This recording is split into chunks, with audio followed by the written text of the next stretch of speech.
Isang maulang hapon po sa atin lahat mga kabayan. So ngayon po babalik tayo kila RJ at meron tayong dalang bigas at pasalasulan. Ngayon po ay may nagpabigay po ng tulong sa pamilya po ni RJ. Ayan. Ulan! Wala po! Aray! Ayan. So, andito po tayo ngayon sa bahay po nila RJ. So, i-update ko po kayo mga kabayan sa pag-aaral po nila. At kakamustahin natin kung ano yung status. Sila ba ay nag-aaral na mabuti o malalaman natin sa kanilang mga ginagawa sa school. So, RJ, kamusta yung pag-aaral nyo? Okay lang po. May mga star na kayo? Apa. Aba, patingin daw ng mga ano nyo, mga papel nyo, yung mga star nyo, patingin. Ito kay Angel. So, titingnan natin kung ilang star. Kay Gerald, nasaan ang ganito ni Kuya Gerald? May 1 star po sila sa sa notebook number 2. Oh, yan. Ito po yung pinag-aralan nila sa first week of school. So, nakaganto po siya. So, tatlo po sila magkapatid. Asan yung sa'yo, Kuya AJ?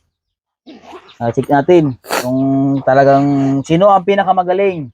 Ang pinakamagaling ay dadalhin ko sa Jollibee! Palakpakan! Ayan. Pero dyan na papel ng Check natin, grade. check natin. So, Ano yan, number 2? ito ay kay Gerald. So, meron siyang 3 star. 1, 2, 3. Dito kay Gerald. Dito, upo ka doon. Dito ka sa tabi ko. 3. Kay Gerald, dito ka. Oh, yan. Notebook ako. 3, 4. 4 star lang. 4 star na perfect. Ito ay meron siyang maling isa. So, 2 star lang yan. So, 4 lang ang star mo na kumpleto. 3 star. So, check natin si Ate Angel. Oh, meron siyang isa. Yun, may mali. Oh, 2, 3, 4. 4. So, may mali din sa Ate Angel na isa. O, yung 2 ay 2 star lang. Kailangan 3 star. Perfect. O, meron kang isang star na hindi natama. So, pares kayong pantay na tag 4. So, si Gerald naman ay si RJ. Tingnan natin. Wow, perfect. Oh. 1, 2, 3, Ano na 4, 5. So, ang naka-perfect ay si Kuya RJ. Malakpakan. Si RJ ang pinakamatalino. Walang mali kahit isang piraso. Puro star. Dito may So, yung 2 po ay very good din naman yung 2 kasi ay Dito ma-auto isa lang po yung mali nila. So, halos po yung 4 ay puro star. 3 star. Walang mali. So, si Kuya RJ ang naka-perfect lahat-lahat. Sa Monday to Friday, yung buong isang linggo nila. Perfect lahat si Kuya RJ sa kanilang activities. Yung 2 ay may maling tag-iisa. Ayan. Yung pagsusulat ng pangalan. I-check natin yung pagsusulat ng pangalan. So, RJ, ito yung pinaka-pangalan mo. Apa. So, very good. So, buo na yung sulat ni RJ. Ayan o. Yan. O, di ba? Nakakasulat na siya ng maayos. Pangalan at saka apelyido. So, yun po yung kagandahan po kasi pagka nag-aaral talaga yung 3 bata. star. Kasi nabubuo po talaga yung pangalan. Ha? So, perfect na agad si KRJ sa kanyang mga activities at saka sa kanyang pangalan. O, next, si Gerald. Titingnan natin. Tantararan, taran. Hindi mo natapos. Ay! Ano na ni Gerald? Wala pa. Di ba tapos? Ito Gerald, ito Gerald Oh. Ako dito, 2 star lang. Ayan po mga kabayan. So, ito po yung pangalan ni Gerald. Pero nabubuo niya naman po yung kanyang pangalan. Kaya Gerald, ito yung gagayahin mo ha. Yung sulat ng mama ni Ma'am Karen ha. Ano, Gerald M. Carabido. Ha? Opo. Opo. Oh, ito yung gagayahin mo. Pero buo na po yung kanyang sulat. Ano. So, medyo napautay-utay na. Masaya ka na nag-aaral ka kay Gerald? Masaya ka? Ha? Ayun, very good. So, kay Buo naman niya. So, pag-aralan lang mabuti ha. Mag-aral lang malagi. Bawal muna ang laro-laro, ha? Next ay si Ate Angel. Wala din. Zero. Titingnan si Ate Angel kung talagang maganda ang sulat. Zero pa yan. Ngaw! Ano po na? Pareho. Aba! Ano ba itong sulat ni Ate Angel? Para na yung check. So, ayusin natin ito, Angel, ha? Ay, si Angel ay hindi na nabuto ng ma'am. Angel lang, Angel. Ito, ano ba't ito? Buo na. Karabido, Angel. Siya, ikaw nagsulat ito, Ate Angel? Ayan, kailangan. Ito, Ate Angel, ha? Gayahin mo yan, oh. Yan, Angel M. Carabido. Kailangan i-guide mo siya to Ate Angel. So, pag mayroon dapat nag-guide sa'yo, Ang minsan po si Gerald sa school na guidance ko yan, po. ganyan, Ito, Ate Angel. Paano ka magsulat, Ate Angel? Paano ka magsulat? Paano ka magsulat ng Ako, mabilis lang magsulat. ganyan, dapat meron na, ginaguide mo dapat PRG sa school, ha? Ganyan, tingin ka dito. Ganyan, letter A, ganyan, yan. Yan, dahan-dahan lang. Ganyan, O kahit ako din magsulat to. Angel. Perfect. Yan. Tapos M. Amen. Tapos Promise. ganyan. M. Wala. Tingin ka, Angel. Yan, M. Saan? Yan, tuldok. Saan? Tuldok. Tingin ka dito sa sulat. Yan, ha. Sa Tapos module. apelido mo, malaking ganyan. C. Start sa taas. Tapos A. Pababa. Si Angel Tapos yun. R. Ganyan, Oo nga, ka-Angel yun sinabi. Tapos pababa. Lagyan mo ng buntot. Para. Ito, buhit sa pataas. Tapos lagyan mo ng bilog. Yan, B. Tao. Tapos may Ano, tuldok sa ate, taas. tapos na. Ayan, tingin ka dito. Yan, yan. Yan, ganyan, ha. Kailangan makumpleto yan pababa, ha. Dahan-dahan lang. Kasi kay RG kasi ay marunong na siya magsulat. So, yung dalawa naman po ay nakakasunod na rin, pero wala pa sa linya. Ano, kay Gerald, ha? Mag-aral lang mabuti para sa taon ay grade 1 na, ha? Kailangan ngayong taon magaling na kayo magsulat, ha? Huwag muna Ate Marjorie, ha? Yung mga anak niyo po ay dapat po ay lagi niyo pang paalalahanan. Ano? Kasi kayo po ang nanay, ha? Sabihin niyo po, magsulat na kayo, ha? Ay, lagi ko maprasa yan na sabi ko sa mga yan pagdala tayong baka sa ko, baka project.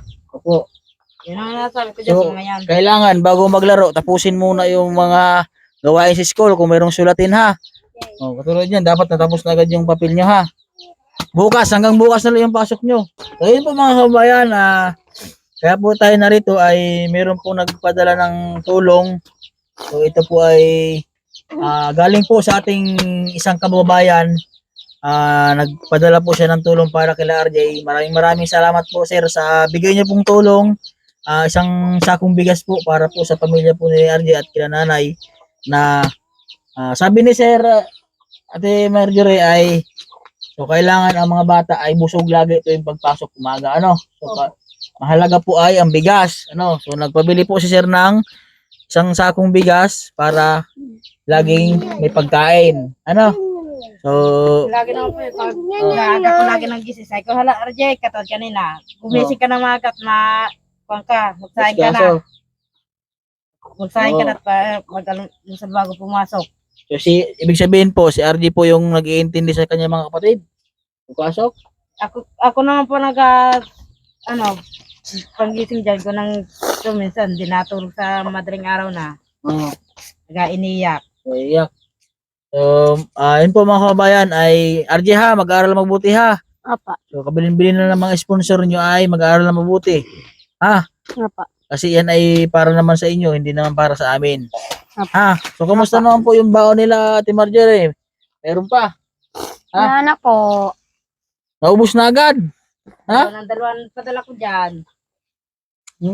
So, yung mga dilata po, ubos na agad? Meron pa natitirang isa. Binuksan ko kaganit. Wala akong ulam.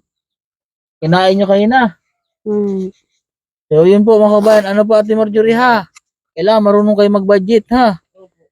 So, naubos na pa pala agad yung ating pinamili nung nakaraan na ang mga, paano po yung kanilang baon sa araw-araw? Meron po natin sa TV yung pasab. Bigyan po lang bukas. So, ito mga kabayan ay binihan po natin siya ng bigas. So, maraming salamat po kay Sir. sa ating kababayan na nagbigay tulong po sa pamilya po nila RJ. Pagpalain po kayo ng Panginoon Diyos sa tulong po ninyo sa ating mga kababayan kahit nandyan po kayo sa ibang bansa, nagtatrabaho din. Nagagawa niyo po rin tumulong sa ating mga kababayan dito sa Pilipinas. Subscribe niyo po yung aking YouTube channel at huwag niyo po kalimutan i-like at share.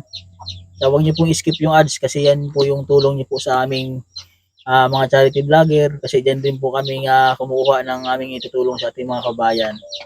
So sa hindi niyo po pag-skip ang ads ay malaking tulong po yan. Ano? So RJ ha, mag-aaral na mabuti ha. So para maging maayos, itong bigas ay para sa inyo. Si Marjorie ha. Ha, sana ito'y tumagal ha. Ay naman po ay hindi naman po namin kayo na kasi inaano po namin kasi mahirap po mag-aral kapag gutom po ang estudyante, mga bata. Ano? Lagi ko naman yan na palaran po magsaing ng maaga. Oo. Hindi sabihin po, hindi po kayo nagsasaing. Si RG po ang nagsasaing sa inyo. Ano? Minsan ako nagasaing. Say ko na kung nabidyo na maliwanag na say ko RJ kung ako nagaluto. So, yun po so si RG naman simula nung na-vlog po namin sila RJ ay siya na po yung inaasahan ng mama niya na mag-asikaso sa kanyang mga kapatid kasi si Ate Marjorie ay nagagapak noon.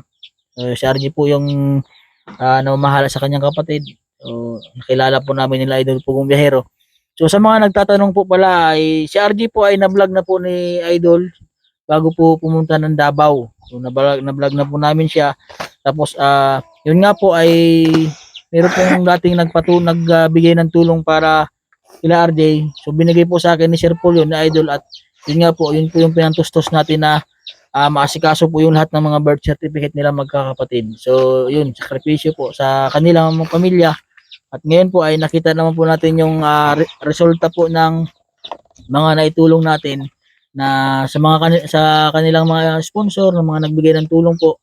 So ito po, napag-aral na po yung mga bata, yung tatlo. Yung problema nga lang po yung dalawa nga kasi hindi pa po sila registered mismo dun sa PSA kasi hindi po sila tanggapin ng nung pinadala po namin, hindi po i-accept ng Mulanay. So yun po ay ginagawa na po namin ng paraan. So pupunta naman po daw yung asawa po niya doon, ni Ate Marjorie. So kailangan makausap doon mismo sa opisina ng Mulanay. Masabi niyo sa nagbigay tulong sa inyo, bigas, sir, sa ating kababayan. Ano masabi niyo? Maraming salamat din po. So yun po mga kabayan, dito na lang po yung vlog ko. At maraming salamat po sa lahat ng mga supporter ng Buong Pugong Biyahero